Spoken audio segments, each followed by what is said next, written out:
Welcome to the Success Revenue Podcast, the only podcast in the Middle East that brings you leaders in customer success, account management, sales, and go to market to share ideas, perspectives, and valuable learnings on how to successfully drive revenue, delight customers, and take it to the next level. Your host, I'm Haidar Saad, CEO of RevSetter, the modern customer platform. And with me, I have my amazing co-host, Ayu Ferrero, DS executive, leader, and influencer. And we're excited to bring you a long list of amazing guests on this season of the Success Revenue podcast. And today we have a special episode. We're not bringing you just one guest with experience, but two actually. 20 years in Dubai and about 5 years in Dubai in the recruitment space. We'll talk about how recruitment and talent is evolving in the GCC region. We'll also speak about how technology is shaping companies, recruitment, and talent. And we'll talk about the journey of building a business around trust and loyalty in the Middle East.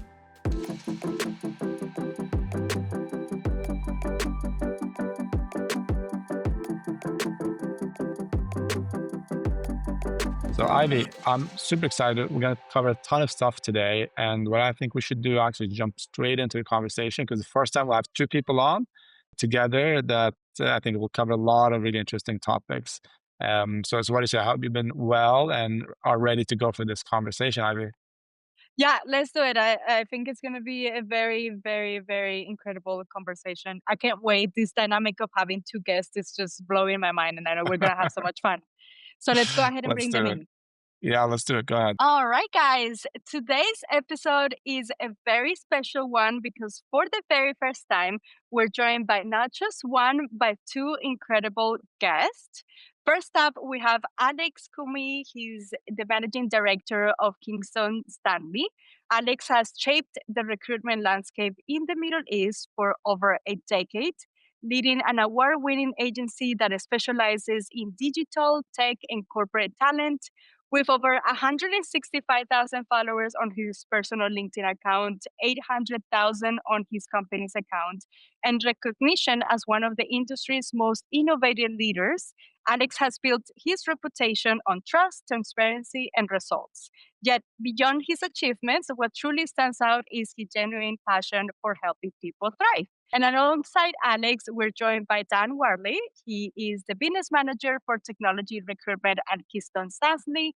Dan is an expert in building technology teams across the Middle East with a career that spans both the UK and the region. He brings energy, curiosity, and a real people first approach to the work he does. And today, he'll be sharing some of his insights into the evolving world of tech recruitment. Alex and Dan, it is such a pleasure to have you guys both here. Thank you so much for being here. Welcome, guys. Welcome to the show. Thank you guys for having us. Thank you. Thank you, guys. Beautiful. Our pleasure. So yeah, Alex, maybe perhaps you can kick us off, and then next up, Dan can tell us a little bit more about himself. But tell us where you're from and how did you end up in Dubai and in the sort of domain that you're in right now? Okay, well, thank you for having us both on the show. A bit about myself. I started in recruitment 21 years ago in London. I worked for a couple of firms in London and then moved over to Dubai in 2006, where I worked for a global recruitment firm. I did that for 5 years before setting up Kingston Stanley in 2011. So having run this business now for 14 years, taking it from my bedroom, if you like, my study to a business with 20 staff over the last 14 years. And everything's been organic in terms of the growth. It's been slow, progressive expansion. And it's brought us to where we are today, which is the largest specialist marketing and digital recruitment firm in the Middle East, covering the whole GCC and going from strength to strength. Wow, that is such an incredible journey. What about Yes. you, Dan? Well, again, as Alex said, thank you very much for having us both today. Really appreciate it and the opportunity to speak with you. So yeah, thank you for that. So my journey. So I moved to the Middle East about 3 years ago now. So I've out of university, did a little bit of work in the US for 6 months, and then moved to Manchester, which is about an hour away from my hometown, and I've been in recruitment now for just over 6 years. And as I say, moved over to the Middle East in August 2022.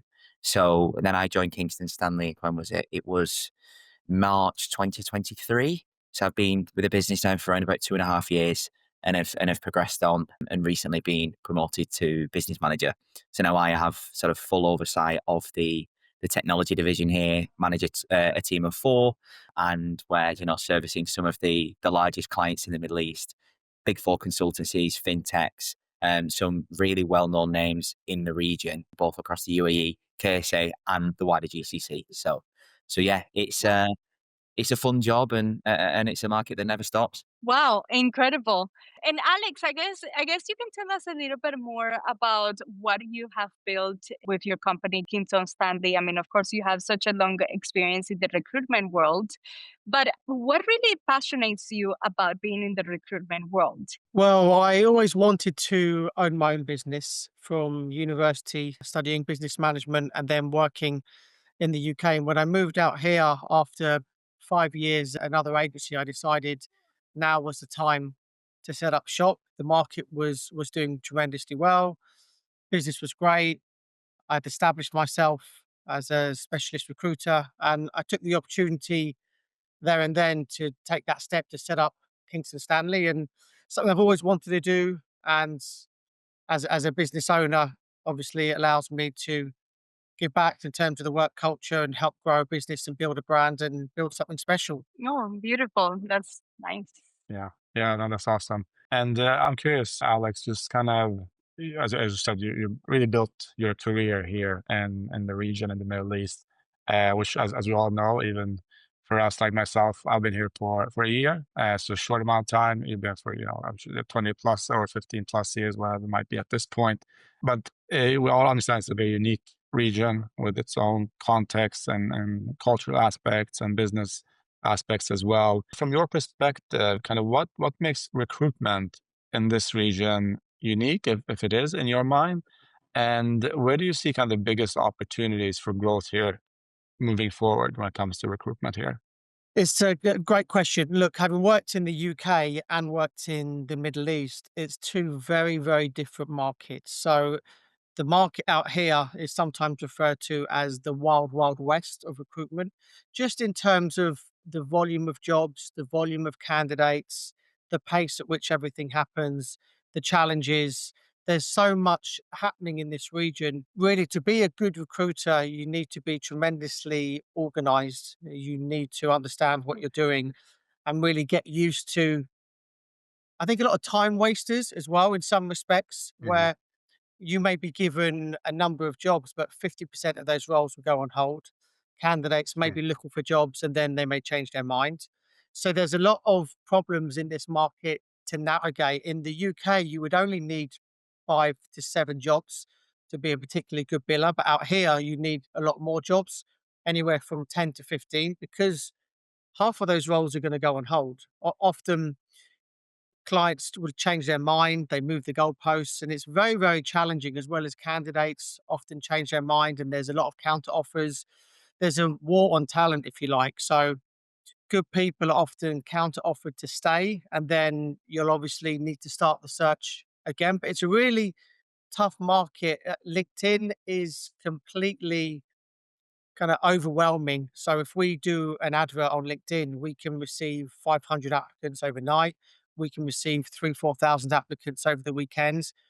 The way candidates operate out here generally is to apply for everything in the hope that someone's going to see your CV. So even if you're applying for a role that's completely irrelevant, apply for it, because someone's going to look at your CV and maybe they have something else.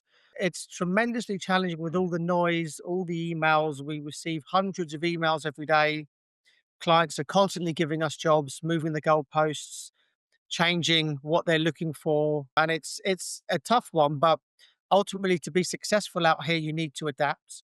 You can't fight the market. It is what it is. You need to be able to work anywhere up to 15, 20 jobs at any one time, service those clients accordingly, and really get what you need from candidates and clients effectively and quickly in order to manage the process. So it's very, very different out here to anywhere else in the world. Plus, it can sometimes be quite slow paced. So you're given an urgent role and then you'll wait 2, 3 weeks for feedback. And I Yeah. know a number of recruiters over the years I've seen have get tremendously frustrated with that, because normal markets, you get feedback within 2 or 3 days. Here, you can wait Yeah. 2 or 3 weeks, even over a month for feedback. So it's urgent, but sometimes it's slow urgent and takes a Mhm. long time to find out whether it really is urgent or where we are in the process. Yeah, just Yeah. to add to that as well, I think, when I first moved to the Middle East, that's something that I had to learn quickly. I had to really figure out and sort of adapt the way that I was working to almost get used to waiting quite a while for feedback. You do get clients, that do give feedback very quickly, and you get clients that are very efficient when it comes to their feedback and getting roles closed quickly. But also on the flip side of that, you do get clients that, have these roles live for a number of weeks. You share them CVs within 48 hours, which is one of our main USPs. We always guarantee that we send shortlists within 48 hours from time of brief. We can be waiting 2, 3 weeks for feedback. And, for me as a recruiter and, trying to figure out where my next deal's coming from and where my next placement's coming from, it was a real switch in mindset for me to have to think, right, I now need to wait a little bit longer. Coming from the UK where everything's done really quickly and fast, in the Middle East, everything slowed down. And for me, it was, as I've said, a couple of times now, it was a real mindset change for me. But it is just the region. It's just the way that the Mhm. region is. Yeah. No, that makes sense, and it resonates a lot as well as someone that has hired and recruited in the US and Europe over here and globally for 20 years. It's definitely a big difference going through the processes in the different regions. Even if you try to standardize things, you get into that aspect, just the pace and the culture of the market itself when it comes to hiring. So I can definitely relate to what you guys are saying there. It's super interesting.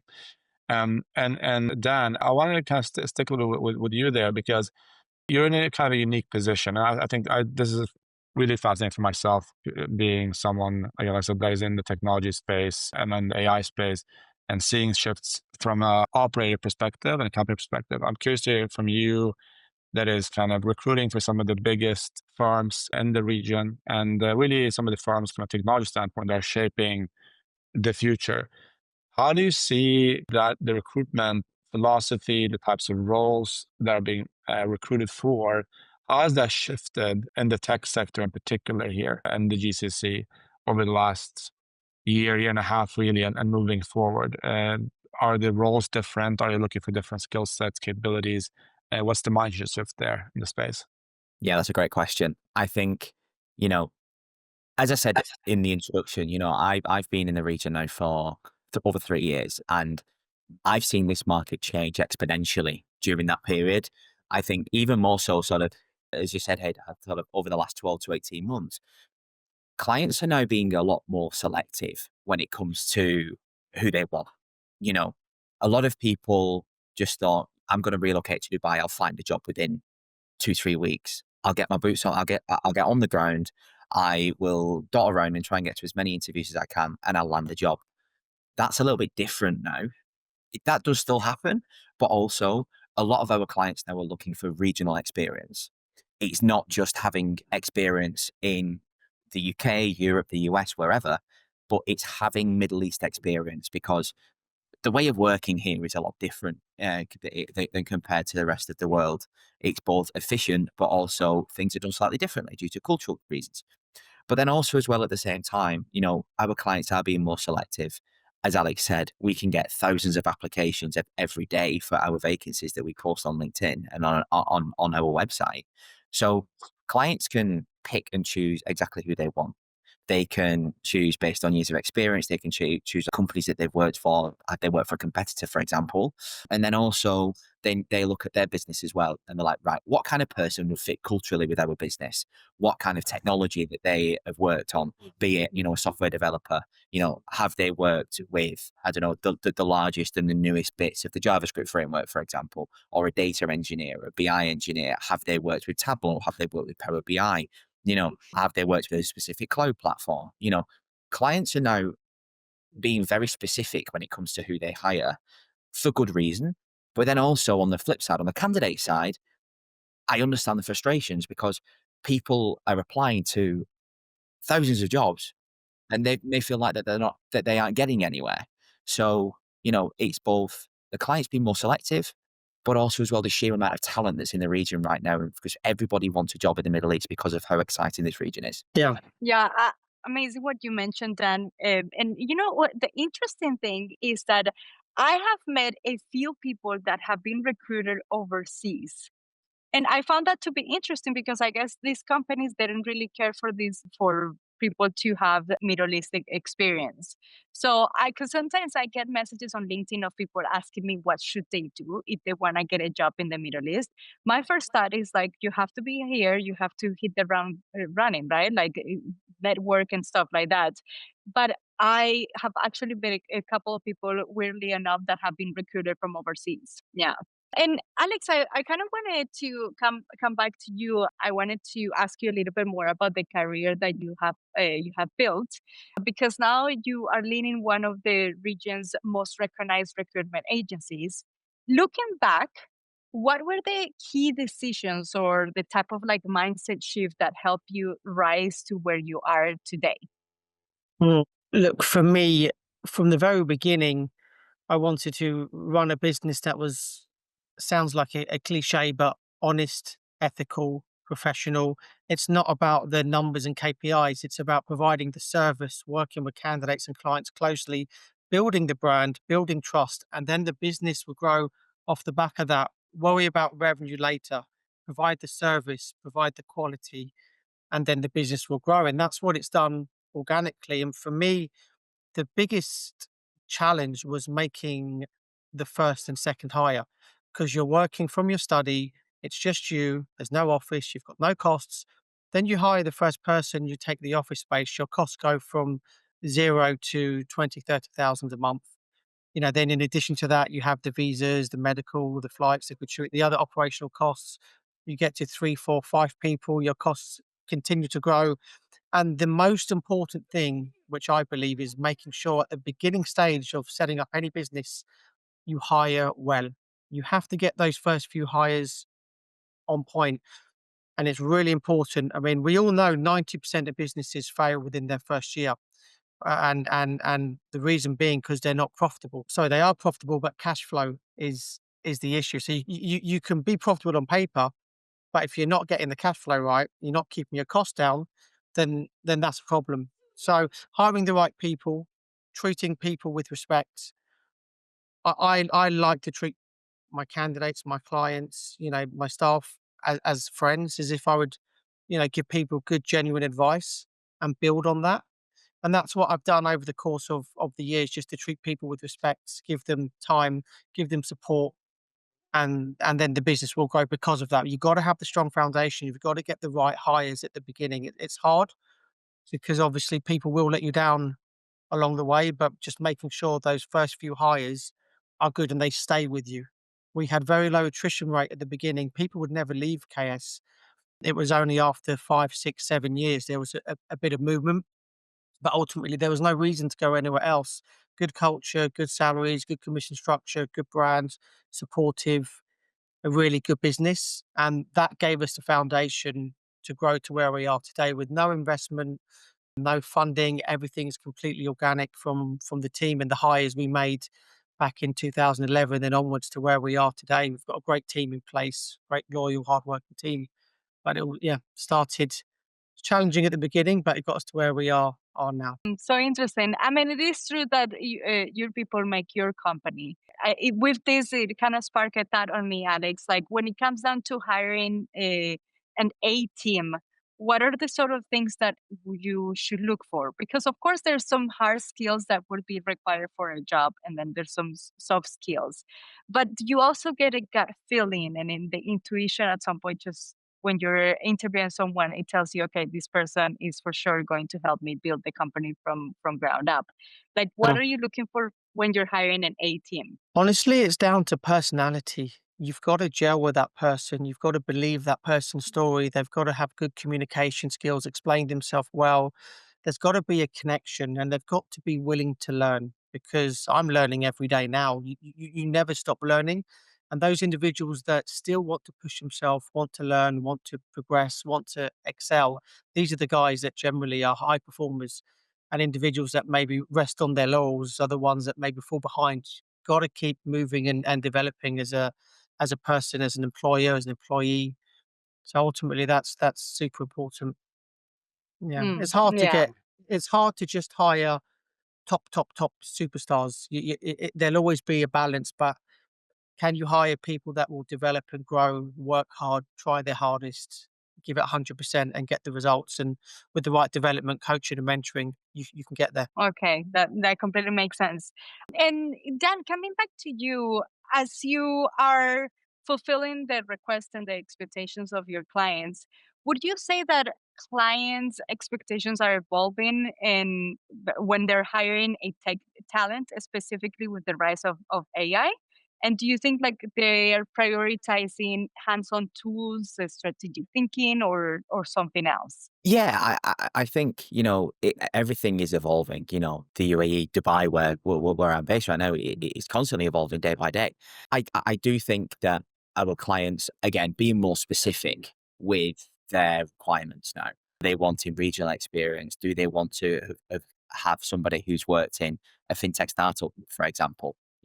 We're working with a client right now who only want candidates with fintech startup experience, that come from large organizations, within the fintech space that have, scaled up from startup to scale up and through, because that's their goal.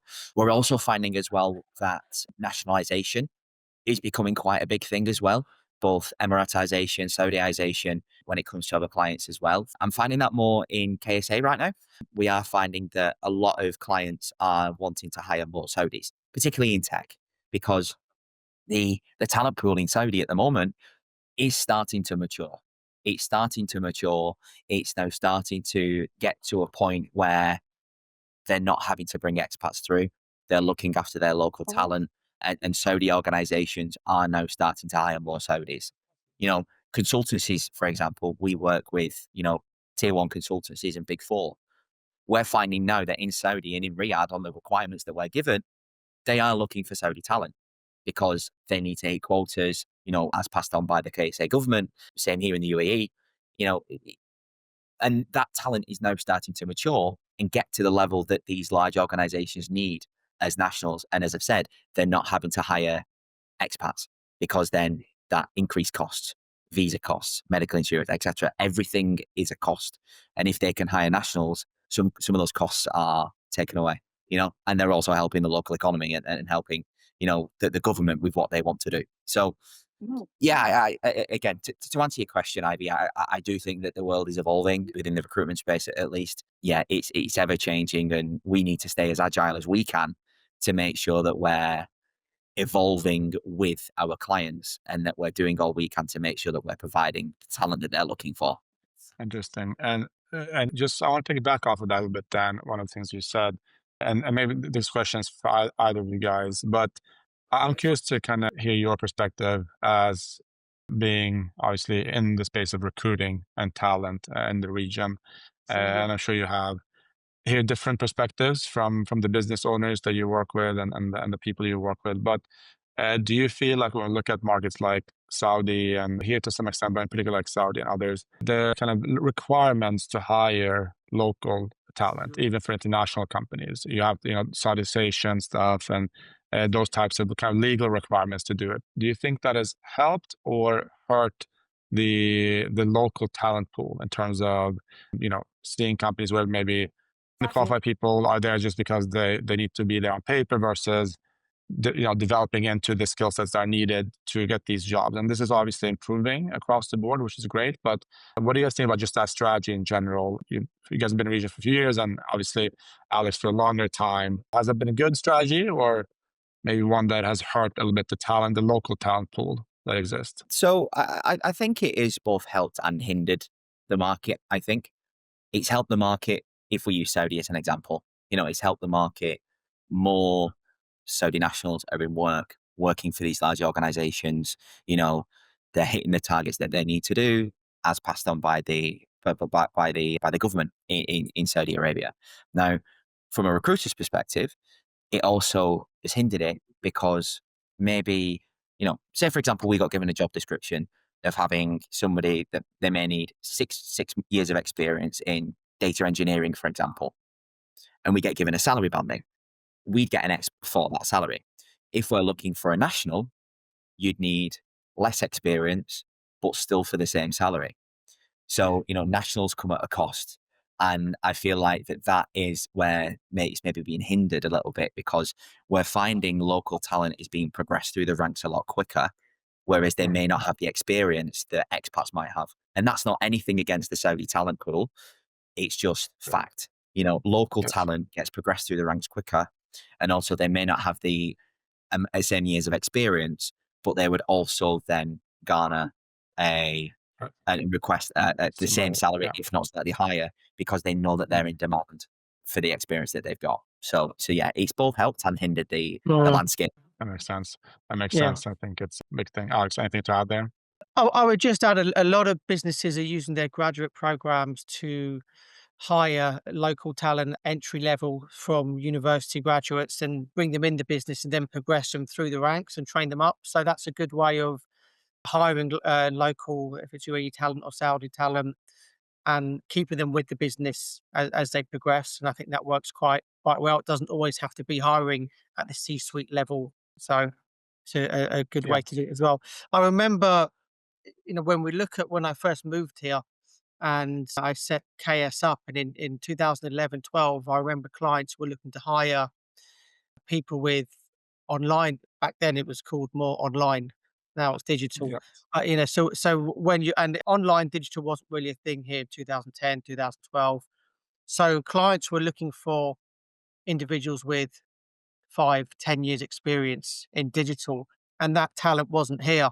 So back then Mm. there was a big influx of individuals moving over from all over the world who had that 5, 10, 15, 20 years experience in digital and online. But now you've got that talent here. I'm an example of someone that's been here for 20 years. So there's other individuals that have been working in digital and online and tech for that period of time. So there's less reliance on bringing people in and more openness to what have we got here.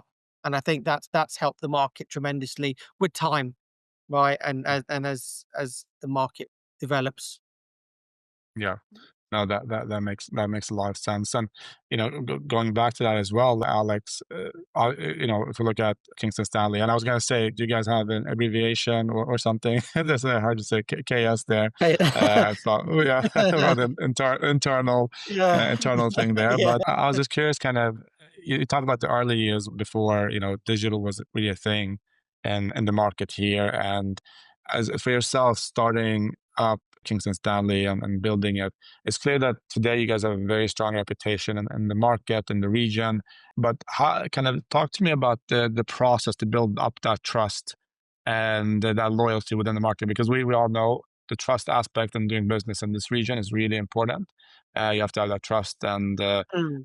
loyalty from businesses and people that you work with over time. You build that. But how is that process of building that for you to where you guys are reaping the rewards of that now and over the last many years here? But I'm curious about that building process for you, how that I, looked. I think it boils down from the leadership we've had in place now and over the years, where we're not putting tremendous amounts of pressure and KPIs on individuals to send 100 CVs a week, to push candidates into the wrong job for a quick placement. So the pressure's off. And when the pressure's off, we can really give our clients more honest advice. And sometimes we may tell them this candidate isn't the right one for you. We need to keep looking, or really giving consultative advice, impartial advice, honest and transparent advice to our clients to really help them hire the right people. So from the leadership, not forcing everyone to really have a million BD calls and loads of KPIs, and providing the quality service that filters down in how we work with clients and candidates and manage jobs and process. Ultimately, it's weird. It's almost less pressure to get better results, but obviously you need pressure and targets and performance indicators. If you can't measure it, you can't manage it. So you need that in place. But essentially, we're not a cutthroat agency If that will never push the wrong candidate into the wrong job for a placement. Yeah. I really like that because the thing is, like Alex, I think when you are running a company and you put too much emphasis on metrics and achieving, you tend to forget about the culture, and you tend to forget about the actual people that are running the business and what do they need, right? And on this same topic, I wanted to ask you, with all the hiring trends changing quickly, how do you help your teams stay agile and open to change while maintaining also a strong relationship with clients and with candidates? It's hard. Look, firstly, any team has to want to change. If unless you're changing and developing, then you're going to fall behind. So there has to be a want and need to learn, develop, and change. And once you have that want and need, then you just nurture that and allow people to progress. Like we do recruitment now different to how we used to do it 20 years ago in terms of how we operate. We're much faster paced now than we were previously, but ultimately, really just being supportive and giving people time. That's quite a big part of what we do. A number of businesses hire and fire. We don't do that. We like to develop and really give people time to perform because it can take time out here. We've seen businesses that they make hires and they want results after 6 weeks, but it takes time, right? And I think Yeah. ultimately one of our biggest successful criteria is the fact very few people leave us to join a Mm. competitor. When people leave, it's usually to leave Dubai or go on the client side. So we keep our staff, and then clients know where we are, how to find us. They're dealing with the same people. We've got low staff attrition, and that helps. But ultimately, you need happy staff and a good culture to do that. But culture is everyone's responsibility. It's not just mine and the Mm. leaders in the business. It's the team as well. Starts from the bottom and works right to the top. I love that. I love that. And just like what you said, it says a lot that people are not living for the competition and that they are either going to clients or they're returning back home. So that already says a lot about the company. Then, and I'm kind of curious now, coming back to you. Obviously, there's been a lot of buzz around AI in sourcing and screening. From your view inside the recruitment world, where is AI already making a real impact, and where do you think there's still more of a hype than the actual reality? Yeah. So I think, AI has and will continue to have a massive impact in the recruitment sector. I think it's, having a massive impact on everybody in, all walks of life. But I think specifically when it comes to recruitment, I think we're now starting to see people using AI for writing their CVs. And I think that that is where a lot of people will slip into, you know, real trouble because, a CV is meant to be a personal document where you're selling yourself and you're selling your achievements, what you did in your roles. Now, if you've got a computer writing that for you and you've got a tool like ChatGPT or any other AI tool to write that for you, it becomes a bit disingenuous. And I think that, everybody wants to have their CV as, ATS friendly. ATS is an applicant tracking system, which is, what a lot of recruitment agencies and also internal recruitment teams use. They would have maybe buzzwords in their CV to think that they will then get picked up by a recruiter. When in reality, all they're doing is just filling their CVs with fluff, so to speak, in order to just get an interview. And then they're then found out during the interview process that actually they might not know what they say that they know on their CV. So I think that whilst AI is still whilst AI is still brilliant and it will, be an incredible tool for us to use, it also has its drawbacks. And I think sometimes people are taking out they're taking out their personality, they're taking out the personal side of recruitment out of probably pure laziness, to be completely honest. Yeah. Yeah, it's Well, the laziness weight I of the and mean, scale. yeah, over trying I'm to be too clever, maybe trying to Yeah. have the perfect CV when people are perfect and your experience isn't perfect, but it's down to you and your experience could be relevant for someone else. So Yeah. No, that's a great point. Yeah, I've seen a lot of different things when it comes to the AI as of late. So one thing that's more an anecdote. I saw someone where their CV was digitalized and they had like an AI voice that you could chat with about the CV. So they put that into their in their CV so the recruiter could ask questions or whatnot and get the answers from the AI. Yeah. It was a bit creative. So there's a lot of that stuff going on. But I've also seen, as one of my companies I run, we're an agentic AI company, and for one customer that has a heavy load of resumes every time they post jobs and whatnot, similar to what you guys were saying. You post a job on LinkedIn, there's hundreds of applicants. So we built Yeah. an agent for them that sources that first batch, scores it, trained on what to look for, etc., for the different roles, and provides that to the first recruiting manager point in the company, where instead of 500 resumes, it's, let's say, 50 or 70, or everything is there but scored and it's organized and they can decide what to go through. So what do you guys see around kind of that application, whether that's for you as a recruitment firm, but also for businesses recruiting in-house or in general, to leverage AI to make the process more efficient and faster, which has, drawbacks, pros, of course, Yeah. with all that. But what's your thoughts on those things? I think you flagged an important point there. AI can help with the first part of the screening process. So the Yes. Boolean searching, the trawling, the scouring LinkedIn, the keywords to find a select few candidates, and that's the first part of the process. That might be 10%. From there, you need individuals to look at the CV, meet the individuals, look at the whites in their eye, see how they answer Mm. questions. Do they turn up on time? Are they dressed appropriately for an interview? Can they explain themselves well? Do they know their CV? What are their reasons for leaving? What are their motivations? What are they earning? What are they looking for? What are their key achievements? What have they successed in? What have they failed in? All these questions that you need to drill down in. But most importantly, how well do you get on with that person? Is there a human connection there? Are they going to get on with the personalities of the line managers and teams? So, whilst AI can help with how someone looks on paper, again, how someone looks on paper is 10% of how they are in real life. And AI, I can't see it changing that process, not for many years yet, where it actually fully assesses someone's personality and really understands what they're talking about as fact, what they're talking about as fiction, maybe what's a bit of both faction. Yeah. Maybe they worked on a campaign and they worked on a campaign for a week while their boss was away, and they've got it on their Yeah. CV as we did this campaign. And then you drill down into it and they can't really answer any questions on it. Or they worked on a campaign, but actually an agency did all the work and they're the ones that just approved it and signed it off. So they didn't do the lead work, the creative thinking, the strategy behind it, but it's on their CV, it's in their portfolio.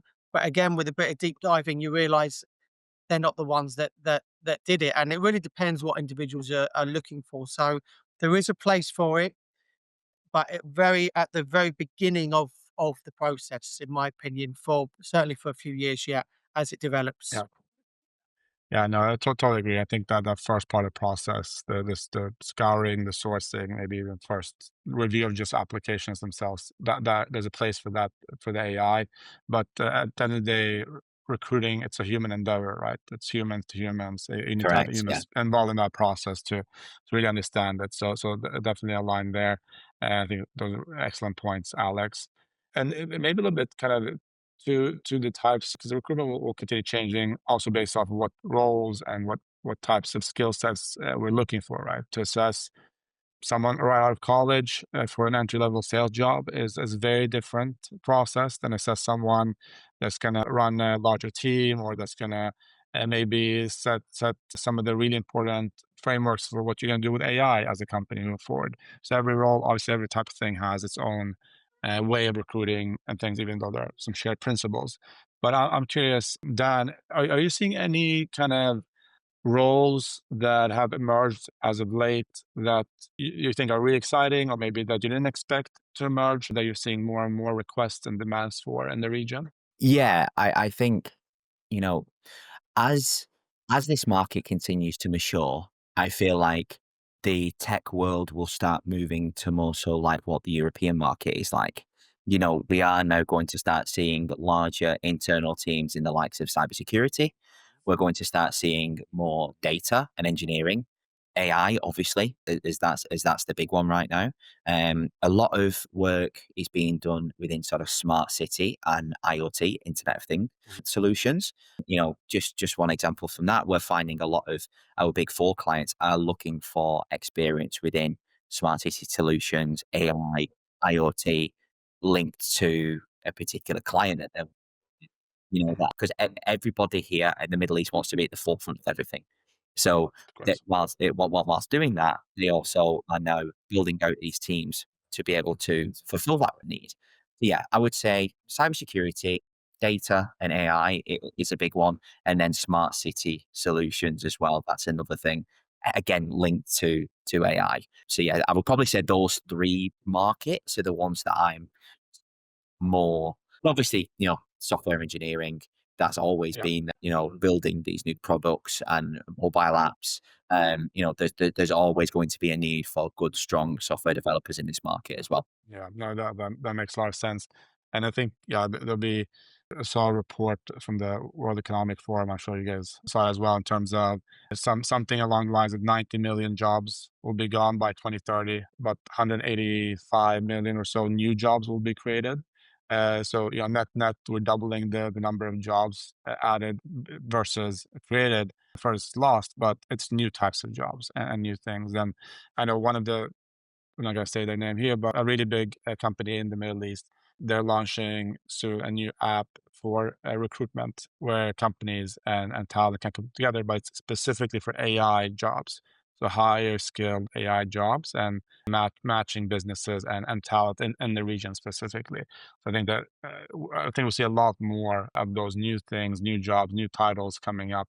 I'm sure over the next couple of years here, which will be really interesting to follow. Different type of question, but it's really related to that, right? As I mentioned, new obviously firms are coming up, new demands are coming up, new technologies to help with recruitment in different ways and different value propositions. I'm curious, Alex.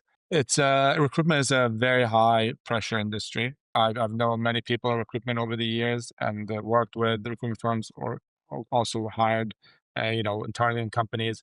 But it's really high pressure. How do you, in all of that, kind of personally stay sharp, stay focus on the mission at hand and continuing to grow as a leader and helping your team or the business itself continue to grow in a good way when there are a lot of pressures, there are a lot of things that will Yeah. change very unexpectedly or very quickly around you guys and around yourself as well. Look, for us here, it's very much about balance. So if you look at our office after 5:30, it's pretty much empty every day. Obviously, we'll have early finishes. We really believe in when you're out of the office, that's your time to be out of the office. We're not one of those businesses where you're working at 6, 7, 8 o'clock at night. You're working weekends. Like when you need balance. While you're here, be 100%. So 8:30 to 5:30, 100%. And then before and after that, that's your time to just decompress. I think we get a lot of bad luck in recruitment, a lot of frustrating things. You get let down a lot because your product is a person and a person isn't in a box and it does exactly what they say they're going to do. They change their minds. They say one thing, do another. They maybe don't turn up to interviews, so they're not the person they say they, all these challenges when you're dealing with a person. Mhm. So if there is a situation that's frustrating, obviously have that moment of frustration, but quickly move on and don't let that frustration last more than a day or 2 days, a month or 2 months. So ultimately, just having that time to reflect and move forward. And I guess it boils down to the pressure as well. We're not heavily pressurized here as a team, and it's very much about the quality of service rather than the numbers. And other businesses are a bit different. So we don't do call times, for example. We're not checking emails and micromanaging people. It's very much our business is based on trust and Mhm. respect. And we hire people that are mature and can really take ownership of their day and desk. And if they have a moment, just a lot of people go for walks actually. So we just people just often walking Yeah. around outside, just clearing their head and then coming back. The amount of laps that I have done of around by our office when something has happened 10,000 just to steps clear a my day. head is absolutely crazy. Yeah, Yeah. you've got to hit your 10,000 steps a day. You've got to do it. It's a non-negotiable. Yeah.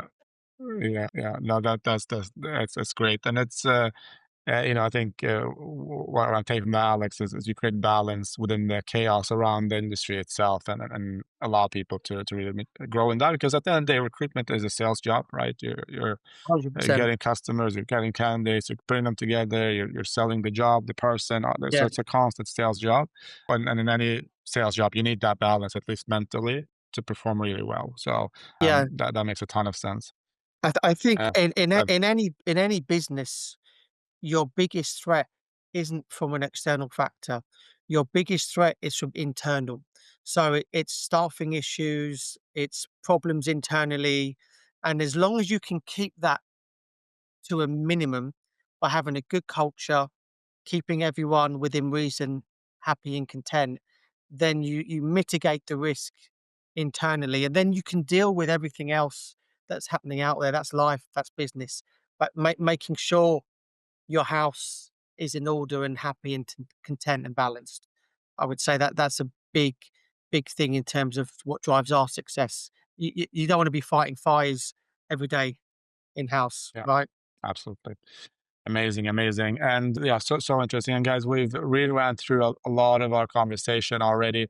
And what we like to do at this point, as we're coming towards the end of our talk, is do what we call a lightning round here with some quick questions and answers for our guests. And I promise not going to be super difficult questions here. We're not doing an interview, so it'll be a lot light ones for sure. But if you guys are ready for it, we'd love to do a quick lightning round here. So we'll throw out the question, and then both of you can give your answer to that.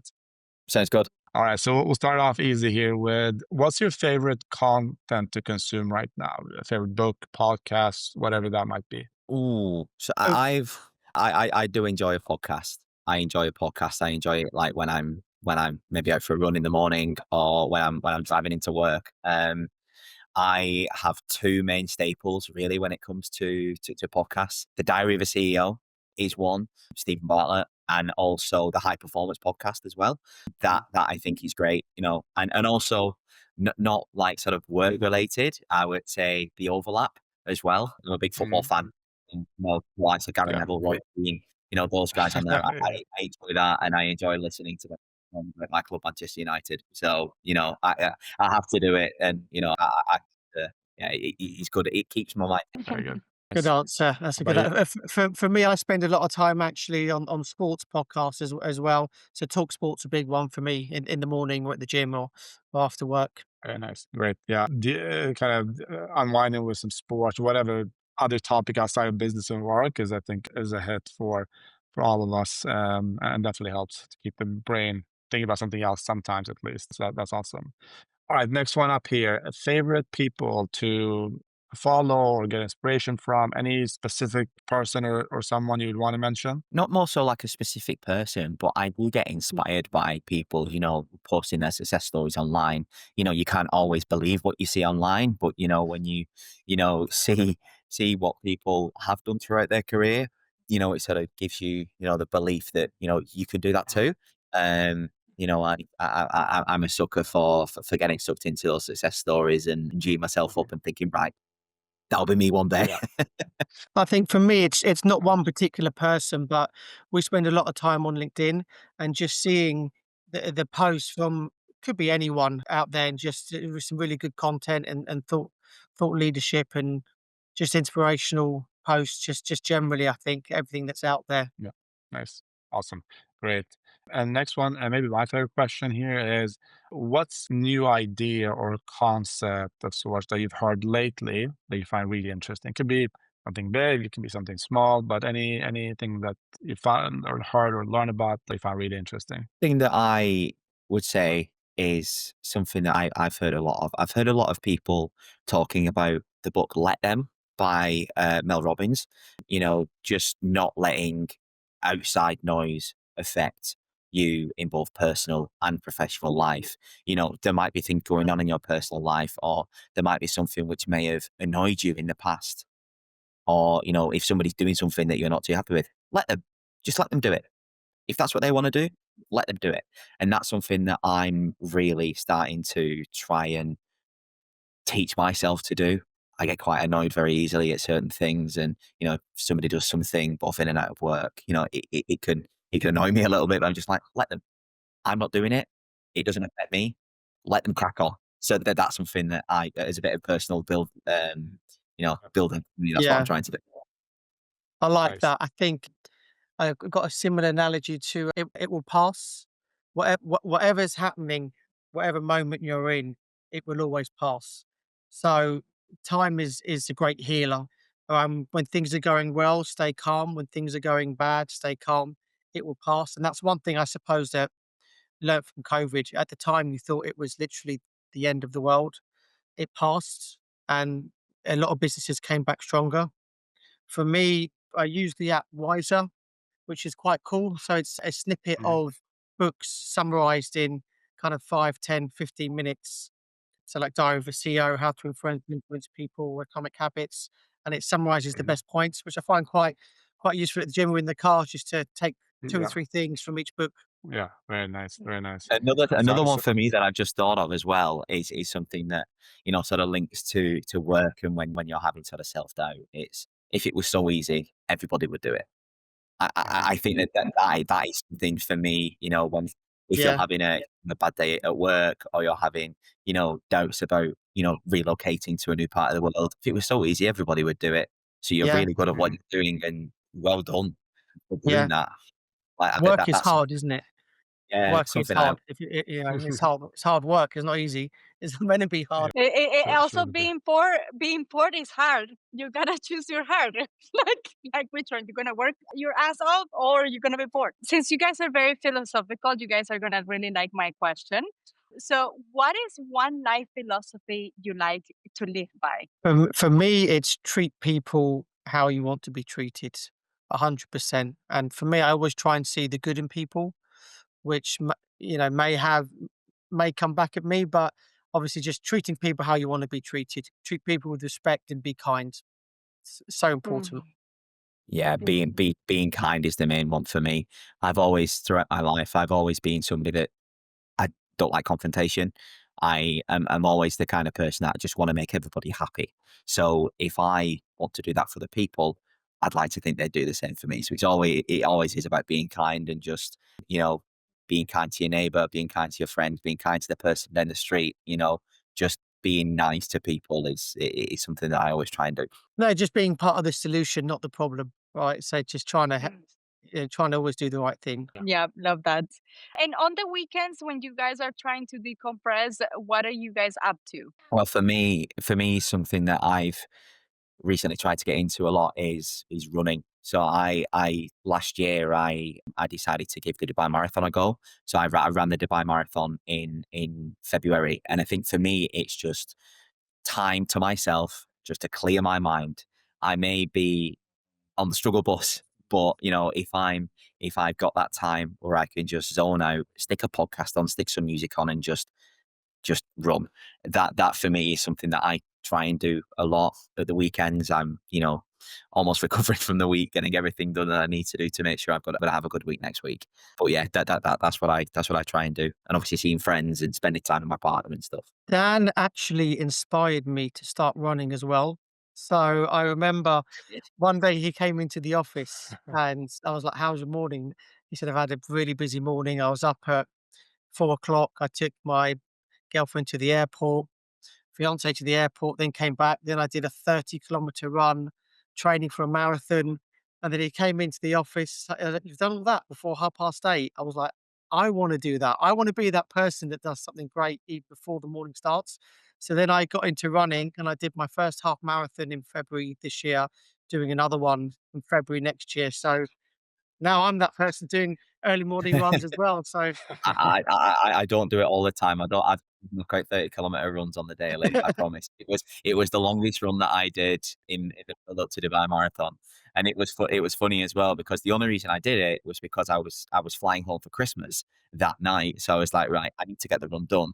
It's the only time I'm going to be able to do it. I normally run longest at the weekends, so it was on a Friday. I dropped my partner at the airport, and I was like, right, I'm gonna have to get this done. So I was running up and down Kite Beach in Jumeirah for 3 hours and then came into work. I think I almost fell asleep at my desk.